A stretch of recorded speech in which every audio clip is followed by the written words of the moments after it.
بسم اللہ الرحمن الرحیم الحمد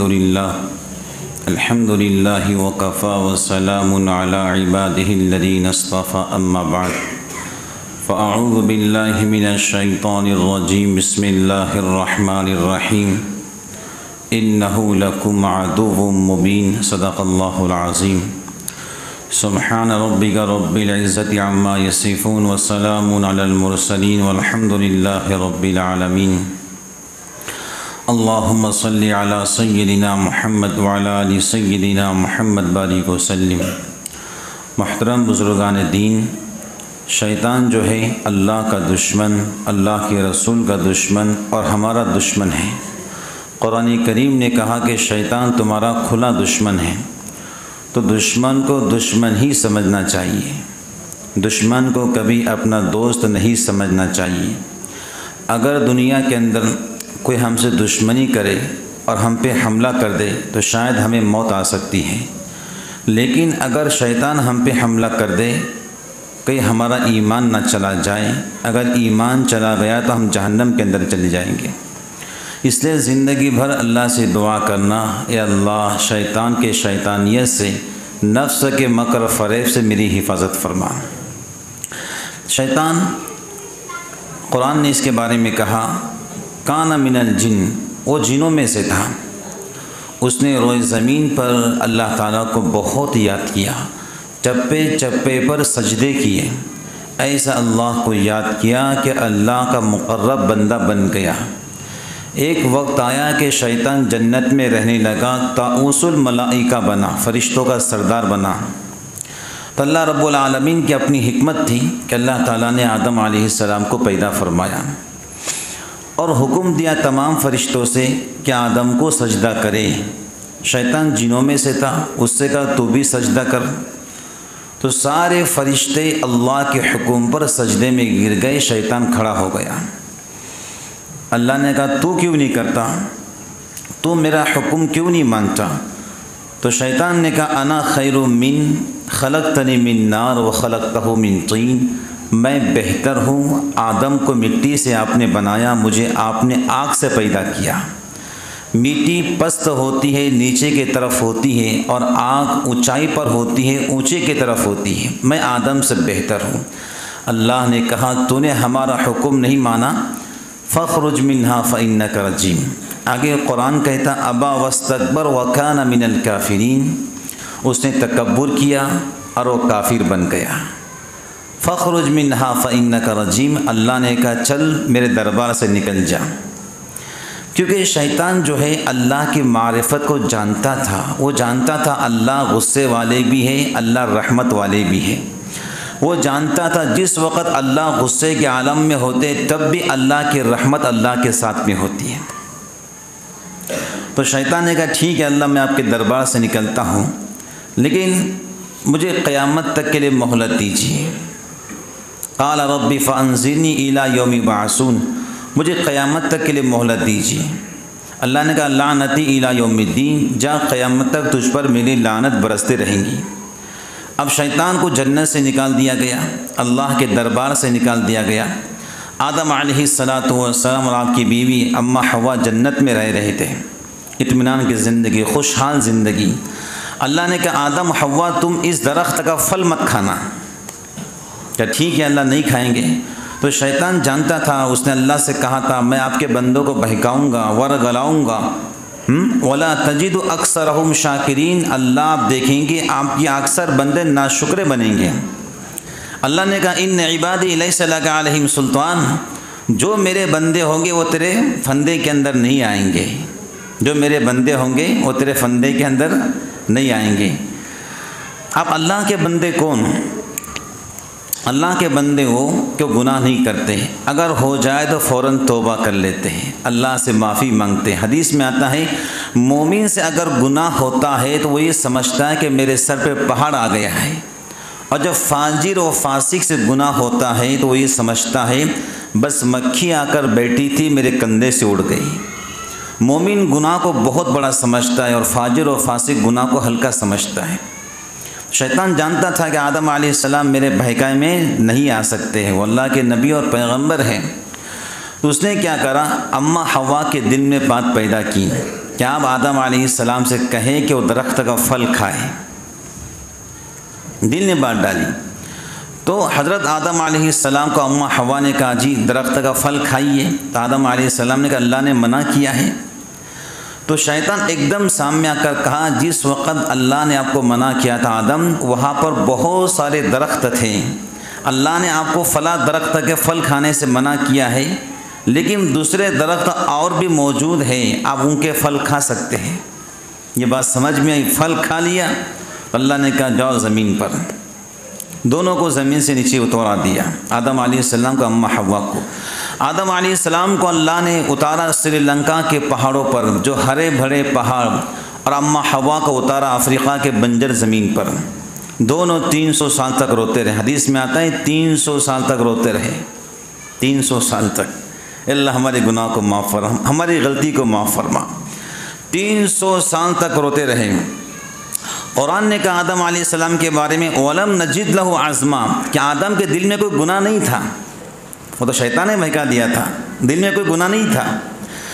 تو آدم علیہ السلام چلتے رہے سری لنکا سے، اور اماں حوا چلتے رہی افریقہ کے بنجر زمین سے۔ چلتے چلتے میدان عرفات کے اندر جبل رحمت کے پاس ایک چھوٹا سا پہاڑ ہے، ادھر سے آدم علیہ السلام چڑھے، ادھر سے اماں حوا چڑھی۔ دونوں کی ملاقات جبل رحمت کے پاس ہوئی، اور دونوں کی توبہ کو اللہ نے قبول فرمایا۔ تب سے اس پہاڑ کا نام بنا جبل رحمت۔ تو محترم بزرگان دین، کہنے کا مقصد یہ تھا کہ شیطان بہکاتا ہے، دل میں وسوسے ڈالتا ہے۔ اب ہم نے شیطان سے بچنا کیسے ہے؟ دیکھو وہ ہماری بات سنتا ہوگا، اسے بڑا غصہ آتا ہوگا، اور اسے تو ہمیں غصہ دلانا ہے، کیونکہ وہ ہمارے رب کا دشمن تو ہمارا دشمن، جو رب کا دوست وہ ہمارا دوست۔ اللہ تعالیٰ نے یہ کہا میرے بندو، دیکھو شیطان میرا ذاتی دشمن ہے، تو اللہ نے ذاتی دشمن کو دور کرنے کے لیے اپنا ذاتی نام لائے، اعوذ باللہ من الشیطان الرجیم۔ اعوذ باللہ، اللہ نے اپنا ذاتی نام لایا ہے۔ اللہ کا ذاتی نام صرف ایک ہے، صفاتی نام 99 ہے، ذاتی نام صرف ایک ہے۔ اللہ نے فوراً لائے اعوذ باللہ من الشیطان الرجیم۔ اگر تم کو شیطان بہکائے، اس کے وسوسے بہکائے، تم یہ پڑھ لو۔ مفسرین لکھتے ہیں 10 بار اگر کوئی پڑھتا ہے فجر کے بعد، تو مغرب تک شیطان کے وسوسوں سے محفوظ رہتا ہے، اور جب مغرب بعد پڑھتا ہے فجر تک شیطان کے وسوسوں سے محفوظ رہتا ہے۔ کیا پڑھنا ہے؟ اعوذ باللہ من الشیطان الرجیم۔ اب فرق کرنا ہے، یہ جو دل میں خیال پیدا ہو رہے ہیں وسوسے، گناہوں کے، گندگی کے، یہ شیطان کے ہیں یا میرے نفس کے ہیں؟ علماء لکھتے ہیں اس کا بہت آسان طریقہ ہے کہ تم لا حول ولا قوت الا باللہ پڑھو۔ اگر یہ پڑھنے سے تمہارے دل کے وسوسے ختم ہوتے تو سمجھ لو شیطان کا اثر ہے، یا پھر اعوذ باللہ من الشیطان الرجیم پڑھ لو۔ اگر یہ پڑھنے سے تمہارے دل کے خیالات ختم ہوتے تو سمجھ لو شیطان تھا، اس کا اثر ختم ہو گیا۔ اگر یہ پڑھنے سے بھی ختم نہیں ہوتے تو سمجھ لو تمہارے اپنے نفس کے خیالات جو تمہارے ساتھ میں ہیں۔ اگر یہ پڑھنے سے بھی معاملہ ختم نہیں ہوتا سوچ کا، خیالات کا، تو سمجھ لو یہ تمہاری اپنے نفس کی مکاری ہے جو تمہارے گناہ پر بھڑکا رہا ہے۔ شیطان تو باہر کا ہے، لیکن نفس ہمیشہ تمہارے ساتھ میں ہے۔ ہم نے اس نفس پہ محنت کرنا ہے، ایسی محنت کرنا ہے کہ ہمارا نفس بس اللہ کی یاد میں لگا رہے۔ محترم بزرگان دین، شیطان جو ہے ہمارے ہمیشہ آس پاس میں رہتا ہے۔ حدیث میں آتا ہے ہر انسان کے ساتھ شیطان پیدا ہوتا ہے۔ امی عائشہ رضی اللہ تعالی عنہ نے حضور سے پوچھا آپ کا شیطان؟ حضرت نے کہا میرا شیطان مسلمان بن چکا ہے۔ ہر انسان کے ساتھ ایک شیطان پیدا ہوتا ہے جسے حمزات کہتے ہیں، بات سمجھ گئے؟ اور ایک فرشتہ دل میں بانٹ ڈالتا ہے نیکی کے خیالات، اور شیطان دل میں بانٹ ڈالتا ہے برائی کے خیالات۔ اللہ کرے کہ ہمارا شیطان مسلمان ہو جائے۔ یہ ہر وقت ہمارے ساتھ میں۔ دیکھو اللہ تعالیٰ نے دنیا میں اتنے جنات پیدا کیے ہیں، میں نے پڑھا کتاب کے اندر کہ 3% دنیا میں جنات ہیں اور 1% انسان ہیں۔ پوری دنیا کے اندر 3% جنات کی تعداد ہے۔ وہ گلی میں، محلوں میں ہر وقت ہمیں دیکھتے رہتے ہیں، لیکن ہم ان کو نہیں دیکھتے۔ عجیب اللہ کی شان۔ دیکھو اگر ہم اس کو دیکھ لیتے وہ ہم کو دیکھتا تو مقابلہ ہوتا، کشتی ہوتی، ہو سکتا شاید ہم گر جاتے ہیں۔ جی بھائی ایک چھوٹا بچہ ہوتا ہے، ماں سے کہتا امی جان میں اسکول جاتا ہوں، مکتب جاتا ہوں، مجھے فلاں بچہ پریشان کرتا ہے، تو ماں کیا بولتی ہے؟ ماں چھوٹے بچے کے ہاتھ میں ڈنڈا نہیں دیتی ہے، ماں یہ کہتی ہے بیٹا اگر تجھے کوئی پریشان کرا تو مجھے آ کر بتانا، میں اس سے بات کرتی ہوں۔ اللہ کہتے ہیں میرے بندے اگر تم کو وہ پریشان کرے تم میرا نام لے لو، میں اس سے مقابلہ کروں گا۔ نہ دیکھنے کی حکمت یہ ہے، اگر وہ تم سے مقابلہ کرے، تمہیں پریشان کرے، صرف میرا نام لو، رب اس سے مقابلہ کرے گا۔ دو چیزیں ہیں، اللہ تعالیٰ نے اتنے فرشتے پیدا کیے دنیا کے اندر جو ہر وقت ہماری حفاظت کرتے ہیں۔ بھائی کار چل رہی تھی، 10 لوگ بیٹھے ہیں، حادثہ ہو گیا، 8 لوگ مر گئے، آپ بال بال بچ گئے، فرشتوں نے آپ کو بچایا اللہ کے حکم سے۔ ابھی پڑوس ملک کے اندر سیلاب آیا، پتہ نہیں کتنے لوگ مر گئے، تو ایک کار کئی گھنٹوں 5-6 گھنٹے پانی میں کار ڈوبی رہی، جب کار کو نکالا گیا تو سارے مسافر زندہ تھے، جس میں خواتین بھی تھے، بچے بھی تھے، مرد بھی تھے، سارے زندہ۔ یہ اللہ کی قدرت ہے، اللہ بچا لیتے ہیں۔ تو کئی لوگ مر گئے، آپ بچ گئے، اس کا مطلب فرشتوں کے ذریعے اللہ نے آپ کی حفاظت کی۔ دیکھو ہم جب چلتے ہیں نا، کئی جنات ہم کو دیکھتے ہیں، بے شمار جنات، وہ ہم کو جان سے مار سکتے ہیں کیونکہ ہم ان کو دیکھ نہیں پاتے نا، وہ یہاں پر بھی کچھ مار سکتے ہیں، سر پہ مار سکتے ہیں، لیکن ہمیشہ ہمارے آگے پیچھے فرشتے رہتے ہیں جو ان کو مارنے سے روکتے ہیں۔ جسمانی حفاظت اللہ فرشتوں سے کرواتا ہے، اور اللہ کہتا ہے میرے بندو ایک چیز ہے، وہ تمہارے پاس ایمان ہے، تمہاری ایمان کی حفاظت خود اللہ کرے گا۔ ہم رب سے کہیں اللہ ہم حفاظت نہیں کر سکتے ہیں، ہم کبھی بھی اپنی عبادت پہ ناز نہ کریں، ہم کبھی بھی اپنی محنت پر فخر نہ کریں، یا اللہ تو بچائے تو ہم بچ سکتے ہیں، تو نہ بچائے تو ہم بچ نہیں سکتے ہیں۔ بس سمجھ گئے؟ تو ہر وقت چوکنا رہیں۔ دیکھو شیطان کا وار کن پہ نہیں چلتا ہے، استحوذ علیہم الشیطان فانساہم ذکر اللہ، اللہ اکبر۔ جو انسان اللہ کو یاد نہیں کرتا ہے نا، تو شیطان کیا کرتا ہے، اس کو اللہ کی یاد سے بھلا دیتا ہے۔ ایک بزرگ تھے ابو زرع خزار رحمۃ اللہ علیہ، ابو زرع ان کا نام تھا، خزار رحمۃ اللہ علیہ۔ خواب میں دیکھا کہ شیطان ان پہ حملہ کر رہا ہے، تو انہوں نے خواب میں لکڑی لی، اس کو مارنا چاہا، تو لکڑی کا اثر شیطان پہ کچھ بھی نہیں ہوا۔ تو خواب کے اندر کسی نے آواز دی کہ ابو زرع خزار یہ لکڑی سے نہیں ڈرتا ہے، یہ تمہارے دل کے نور سے ڈرتا ہے۔ دل کا نور پیدا ہوتا ہے اللہ کے ذکر سے۔ ابو خزار یہ لکڑی سے، ابو زرع خزار یہ لکڑی سے نہیں ڈرتا ہے، یہ تمہارے دل کے نور سے ڈرتا ہے، جس میں وہ نور پیدا ہوتا ہے اللہ کے ذکر سے۔ استحوذ علیہم الشیطان فانساہم ذکر اللہ، کہ شیطان نے ان کو اللہ کی یاد سے بھلا دیا۔ اللہ فرماتے ہیں او میرے بندو مجھے یاد کرو، میں تمہارا رب ہوں، میں تمہارا پالن ہار ہوں، میں نے تم کو پیدا کیا۔ جی اللہ کتنا آپ کو یاد کرے، اذکروا اللہ ذکرا کثیرا یا ایھا الذین آمنوا اذکروا اللہ ذکرا کثیرا۔ اے میرے بندو مجھے بہت زیادہ یاد کرو۔ جی اللہ کتنا یاد کرے، الذین یذکرون اللہ قیاما وقعودا وعلی جنوبہم، مجھے کھڑے بھی یاد کرو، مجھے لیٹے بھی یاد کرو، مجھے بیٹھے بھی یاد کرو۔ 3 حالت ہی انسان کی، کھڑے ہونا، لیٹنا یا بیٹھنا۔ اللہ فرماتے ہیں ہر حالت میں مجھے یاد کرو۔ اور دیکھو بزرگان دین، جو انسان اللہ کو یاد نہیں کرتا، اپنے محبوب رب کا نام نہیں لیتا، اللہ سورہ سبا میں کہہ رہے ہیں وَمَن يَعْشُ عَن ذِكْرِ الرَّحْمَنِ نُقَيِّضْ لَهُ شَيْطَانًا فَهُوَ لَهُ قَرِينٌ۔ جو ہمارا نام نہیں لیتا ہے، جو ہمارا ذکر نہیں کرتا ہے، جو اللہ اللہ نہیں کرتا ہے، تو یاد رکھو اللہ کہہ رہے قرآن میں سورہ سبا میں، ہم خود نُقَيِّضْ لَهُ شیطان کو اس پہ مسلط کر دیتے ہیں۔ اللہ اکبر۔ فَهُوَ لَهُ قَرِينٌ، قرآن کہہ رہا ہے کہ شیطان اس کا ساتھی اور دوست بن جاتا ہے۔ اب جو شیطان اللہ مسلط کرے، کیا دنیا کا کوئی عامل اس کو نکال سکتا ہے؟ کوئی نہیں نکال سکتا ہے، خود اللہ کرے ہم اس پہ مسلط کر دیتے ہیں۔ فَهُوَ لَهُ قَرِينٌ، اس کا ساتھی، اس کا دوست، اس کا یار بن جاتا ہے۔ پھر نماز میں دل نہیں لگتا، ذکر میں مزہ نہیں آتا، دینی ماحول میں دل نہیں لگتا ہے۔ تو بزرگان دین ہمیں دیکھو زندگی بڑی مختصر ہے، ہمیں اپنی زندگی کو اپنے رب کی یاد میں گزارنا ہے۔ بھئی ذکر کیا چیز ہے؟ اللہ کا نام ہے، اللہ اللہ، یہ تو ہے ذکر۔ کیا اس رب کا نام ہم نہیں لیں گے؟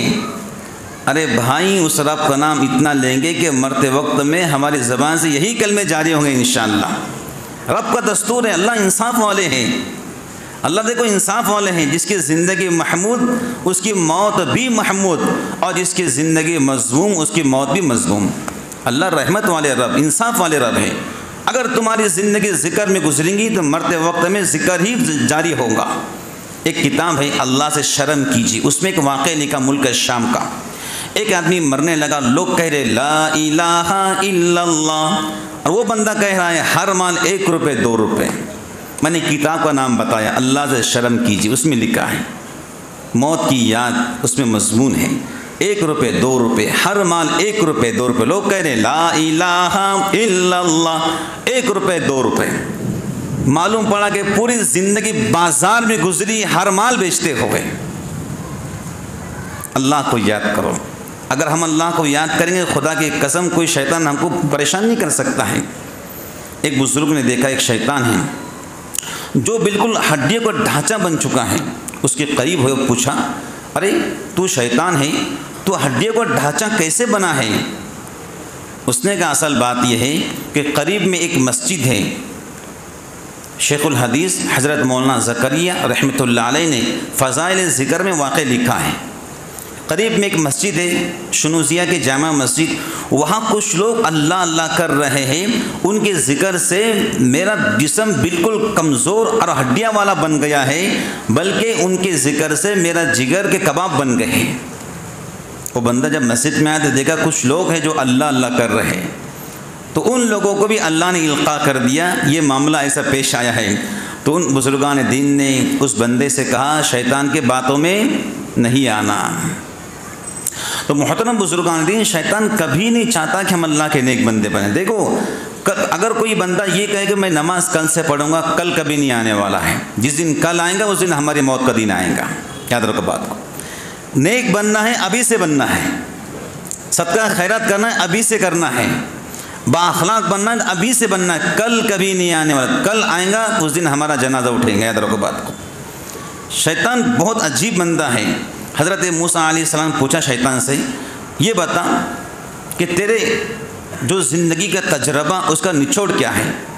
حضرت موسیٰ علیہ السلام پوچھ رہے شیطان سے، تو شیطان نے کہا 3 چیز کا پہلی چیز یہ ہے اگر جب تمہارے دل میں خیال پیدا ہو کہ مجھے اللہ کے نام پہ صدقہ خیرات کرنا ہے تو فوراً کر دینا، ورنہ میں دل میں بات ڈالتے رہتا ہوں یہاں تک کہ انسان بھول جاتا ہے۔ نمبر 2، اگر تم نے یہ اللہ سے دعا کر لی اللہ میں اب اس کے بعد شراب نہیں پیوں گا، یہ تم نے دعا کر لی، اللہ سے وعدہ کر لیا، میں مثال دے رہا ہوں شراب نہیں پیوں گا، تو میں اس کی کوشش کرتا ہوں کہ وہ کس طریقے سے اللہ کا وعدہ توڑے اور شراب پینے لگ جائے۔ اور تیسری بات، تنہائی کے اندر کبھی کسی غیر محرم خاتون کے ساتھ میں مت بیٹھنا، ورنہ میں دونوں کو ملا دیتا ہوں۔ حضرت نوح علیہ السلام کے زمانے میں طوفان آیا، سارے دنیا ڈوب گئی، جو لوگ کشتی میں سوار تھے وہ بچ گئے، تو آپ کی کشتی پانی پہ چل رہی تھی، 80-82 افراد آپ کے ساتھ میں تھے، تو شیطان کونے کے اندر بیٹھا ہوا تھا بوڑھے کی شکل میں۔ تو حضرت نوح علیہ السلام نے کہا تھا کہ ہر ایک جوڑا میرے ساتھ چلے، مرد عورت، جی یعنی دنیا کے اندر جو مخلوقات ہے سب کا ایک ایک جوڑا اپنے ساتھ ملے، جوڑا سمجھتے نا، مرد عورت، بکرا بکری، مرغا مرغی، یہ جوڑا بولتے اسے۔ تو سارے جوڑے آپ کے ساتھ میں تھے، تو شیطان اکیلا تھا، دیکھا کونے میں ایک بوڑھا بیٹھا ہوا، کہا کون؟ کہ میں شیطان ہوں۔ کہ تو کیسے ہمارے ساتھ میں آ گیا ظالم؟ تو شیطان نے کہا دیکھو میں آپ کو 2 باتیں بتلاتا ہوں، لیکن میں آپ سے گزارش کرتا کہ مجھے معاف کر دو، مجھے چھوڑ دو، مجھے کشتی کے نیچے مت اتارنا۔ کہا ٹھیک ہے، کون سی بات؟ تو شیطان نے کہا نوح علیہ السلام سے 2 چیزوں کے ذریعے میں لوگوں کو ہلاک کرتا ہوں، پہلی چیز حسد اور دوسری حرص۔ کہا کیسے؟ کہا حسد کے ذریعے میں خود ہلاک ہو گیا ہوں، میں نے آدم علیہ السلام پہ حسد کیا، جنت سے نکالا گیا ہوں، اور آدم علیہ السلام نے پھل کھانے کی حرص کی، وہ بھی جنت سے نکالے گئے ہیں۔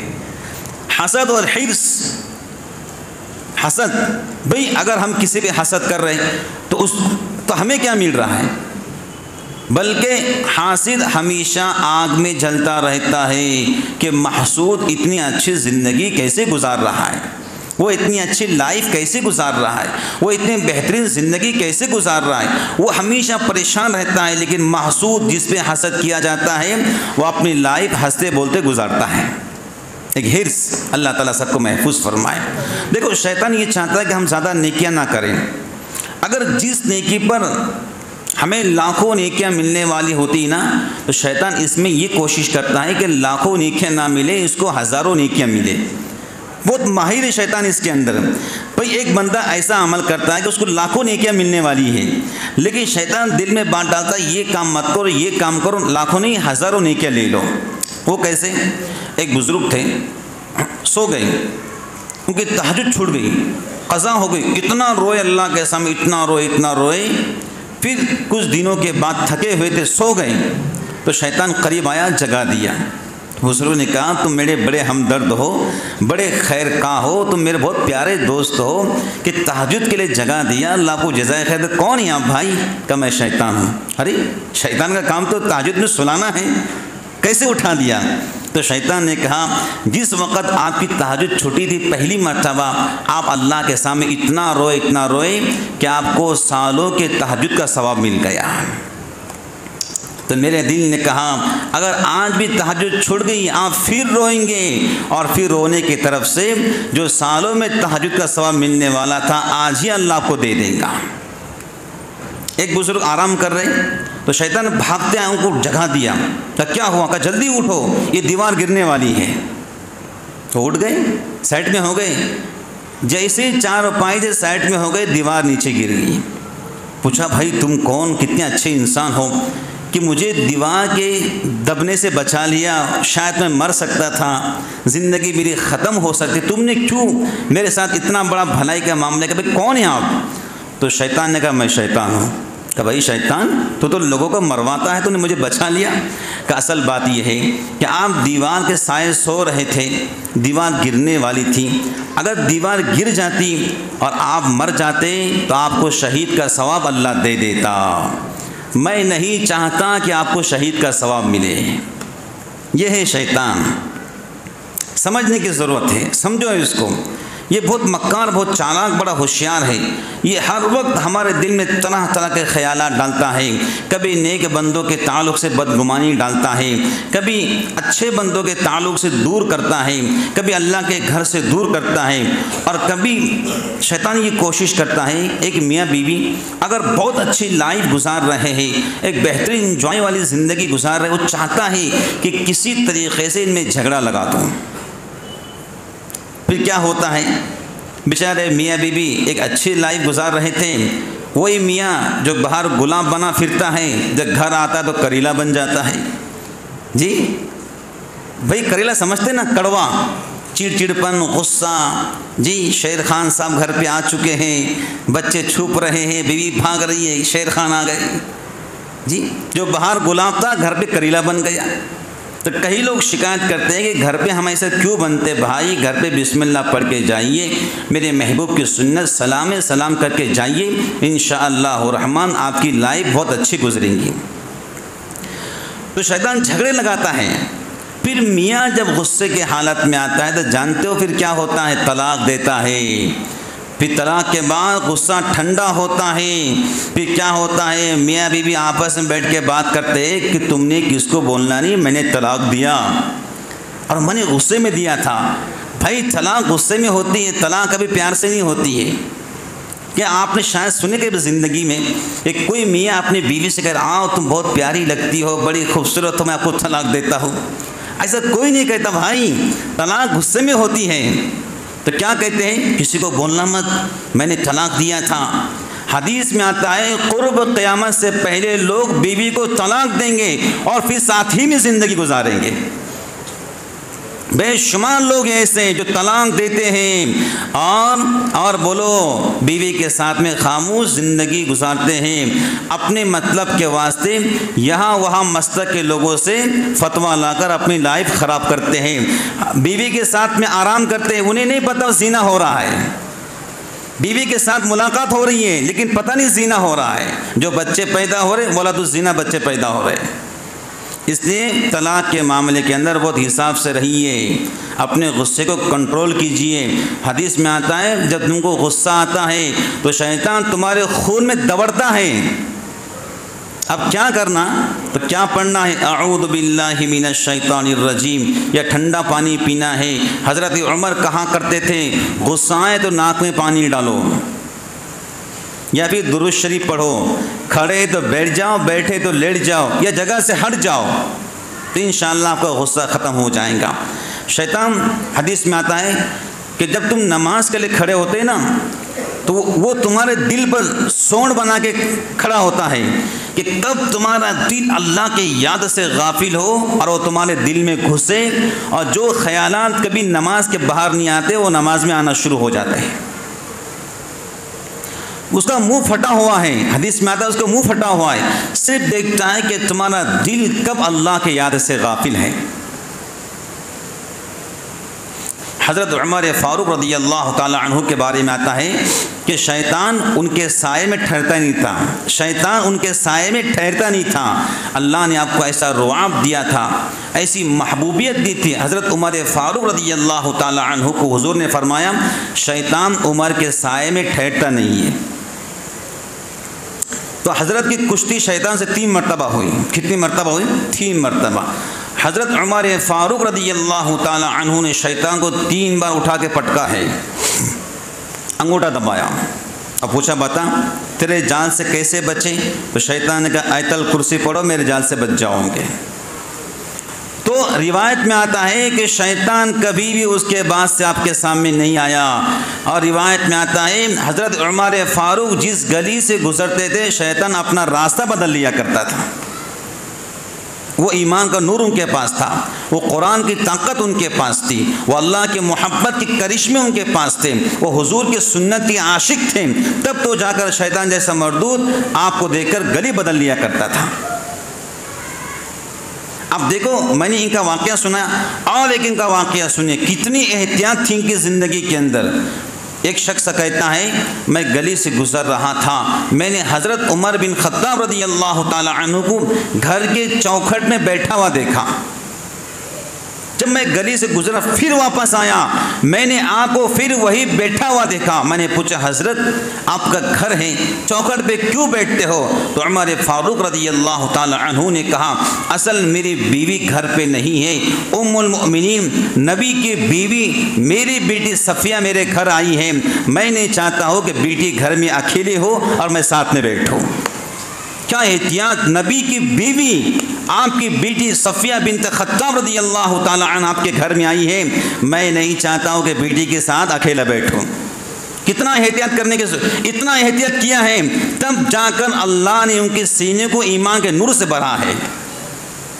پھر بتاؤ یہ جائز کہاں سے ہو سکتا ہے؟ ایک بھابھی دیور سے بات کرے، دیور بھابھی سے بات کرے، ایک سسر تنہائی کے اندر بہو کے ساتھ بیٹھے اور بہو سسر بالکل نہیں، دوست ہی نہیں ہے، شریعت میں کوئی گنجائش نہیں اس کی۔ بات سمجھ گئے؟ ہمیں بہت احتیاط کرنے کی ضرورت ہے، ورنہ یہ مکار اتنا مکار ہے۔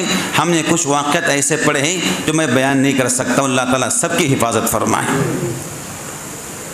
تو بزرگان دین ہمیں شیطان کے جال سے بچنا ہے، اس کے لیے ایک عمل اللہ کا ذکر، اور جو بھی کرنا ہے اللہ کے واسطے کرو، جو بھی کرنا ہے اللہ کے واسطے کرو۔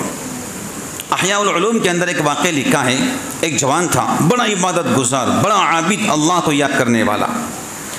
تو کسی نے تذکرہ کیا بھائی تم اللہ کو عبادت کرتے ہیں، بہت اللہ کا ذکر کرتے ہیں، لیکن آپ کی قوم کے کچھ لوگ فلاں درخت کی پوجا کرتے ہیں، پرستش کرتے ہیں، آپ چلو کلہاڑا اٹھاؤ درخت کو کاٹ دو۔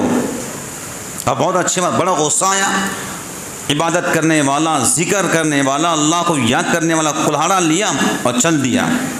تو راستے میں شیطان سے ملاقات ہوئی، شیطان نے کہا میاں کہاں جا رہے ہو؟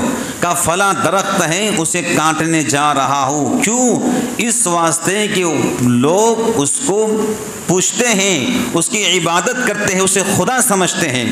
تو شیطان نے بہت کوشش کی، کتاب میں لکھا ہے کہ شیطان نے کشتی کی، اور ایسی کشتی کی کہ وہ جوان اس کے سینے پر بیٹھ گیا۔ پھر شیطان نے کہا نہیں، میں تجھے درخت کاٹنے نہیں دوں گا چاہے کچھ بھی ہو جائے۔ کہ نہیں، میں ضرور کاٹوں گا۔ پھر ایک بار کشتی ہوئی، پھر وہ جوان اس کے سینے پر بیٹھ گئے، شیطان کے سینے پر۔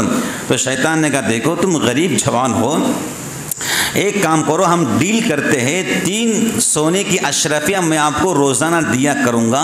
آپ کی تکیہ کے نیچے فجر کی نماز کے آپ کے تکیہ کے نیچے وہ آپ کو سونے کی اشرفیہ مل جایا کریں گی صبح کے وقت میں۔ آپ وہ 3 اشرفیہ لینا، خود کا خرچہ اٹھانا، لوگوں پر بوجھ نہیں بننا، جو تمہارے غریب رشتہ دار ہیں ان میں تقسیم کرنا، غریبوں کا بھلا کرنا۔ یہ بات جوان کو اچھی لگی۔ دیکھو شیطان کیسے پٹی پٹا رہا ہے کہ تمہارا بھی خرچہ نکلے گا، جو تمہارے غریب رشتہ دار ہے ان کا بھی چولہا سلگے گا۔ کہا بہت اچھی بات ہے، اگر تم درخت کاٹتے ہو تو خالی ایک کاٹنے کا ثواب ملے گا، لیکن یہاں پر غریب روز کھائیں گے، آپ کو دعائیں دیں گے۔ کہا بہت اچھی بات۔ جوان واپس چلا گیا، روزانہ 3 اشرفیہ صبح اٹھا تو تکیہ کے نیچے مل جاتی۔ کچھ دنوں کے بعد اشرفیہ ملنا بند ہو گئی۔ اب جوان پھر اٹھا، کلہاڑا لیا، چل دیا۔ راستے میں وہی بوڑھا شیطان ملا۔ کہا کہاں جا رہے ہو؟ کہا درخت کاٹنے کے واسطے۔ کہا نہیں تم نہیں کاٹ سکتے۔ کہا کیوں نہیں کاٹ سکتا ہے؟ کشتی، پھر کشتی ہوئی۔ آپ کی بار جوان نیچے تھا، شیطان اس کے سینے پر بیٹھا تھا۔ جوان نے پوچھا پہلے میں اوپر تھا تم نیچے، اب میں نیچے تم اوپر، اس کا وجہ کیا ہے؟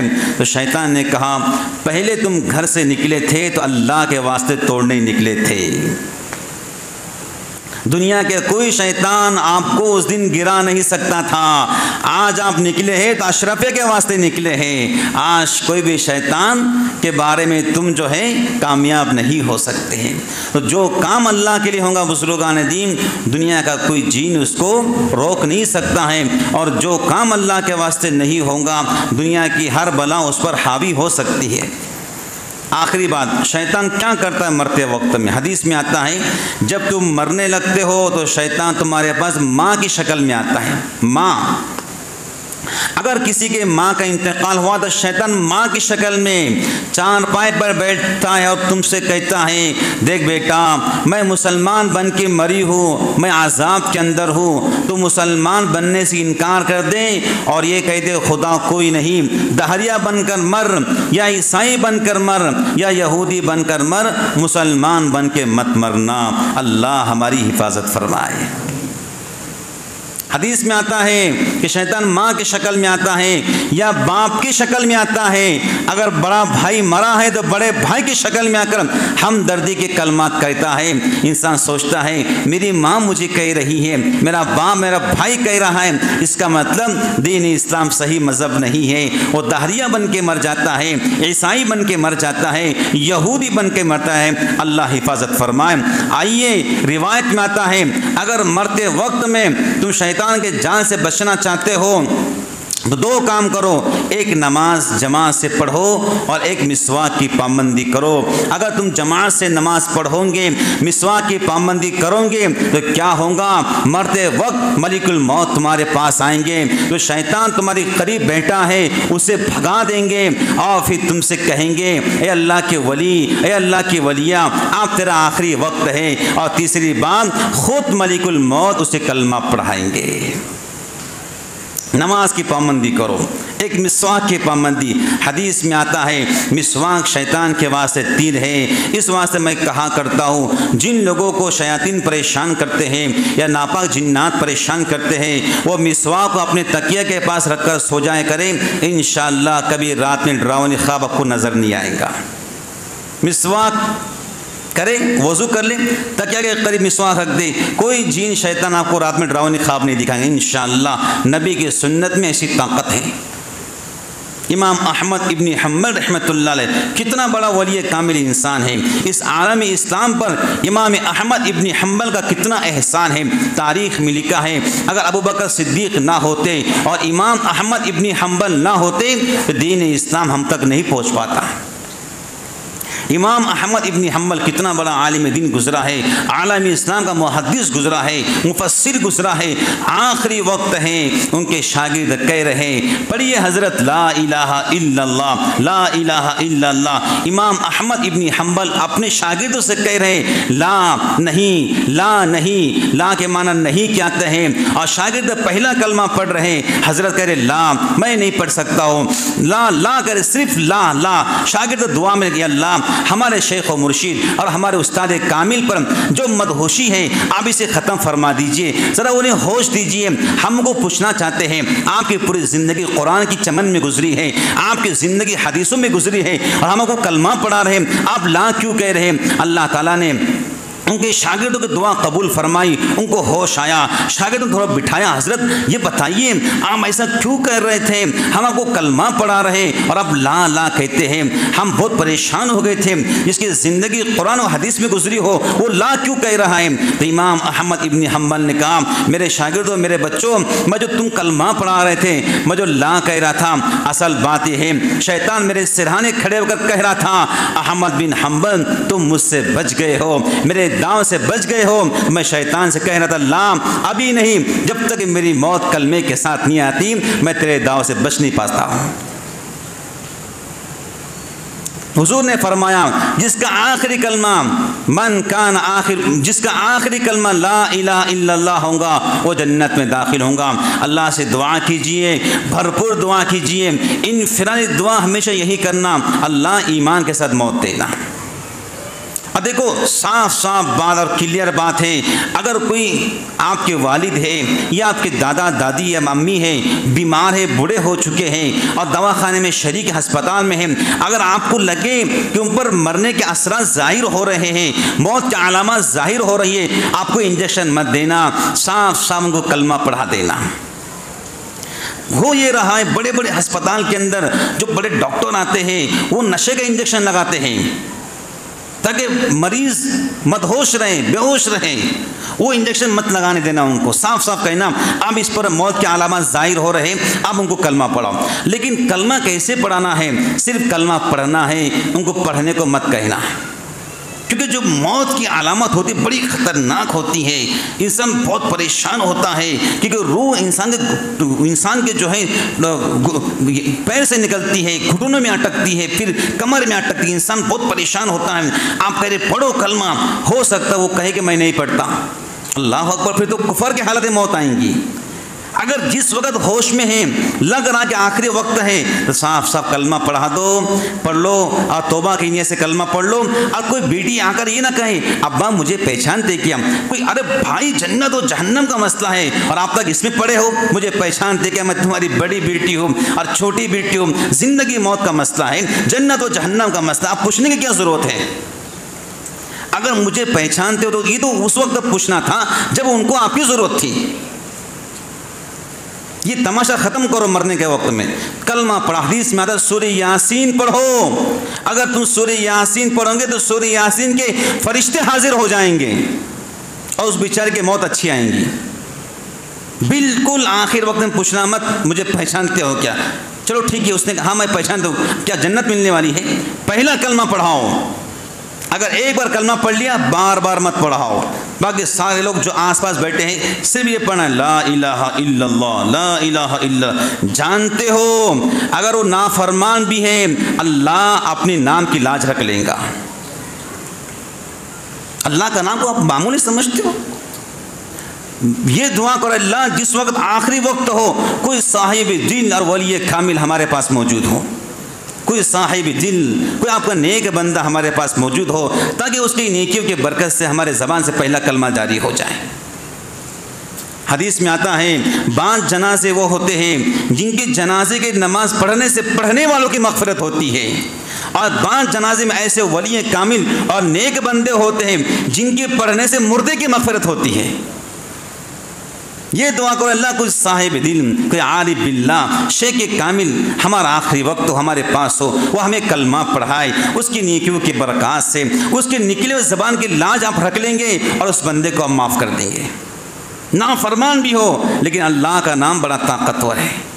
یہ چند باتیں تھے بزرگان دین جو ہم سب کے لیے بہت کارآمد اور بہترین و فائدہ مند ہیں۔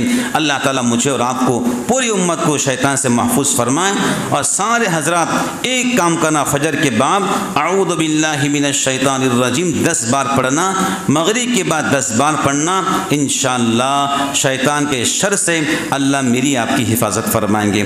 اللہ سے دعا کرتے ہیں جو کچھ کہا گیا اللہ عمل کی توفیق عطا فرمائے، آمین۔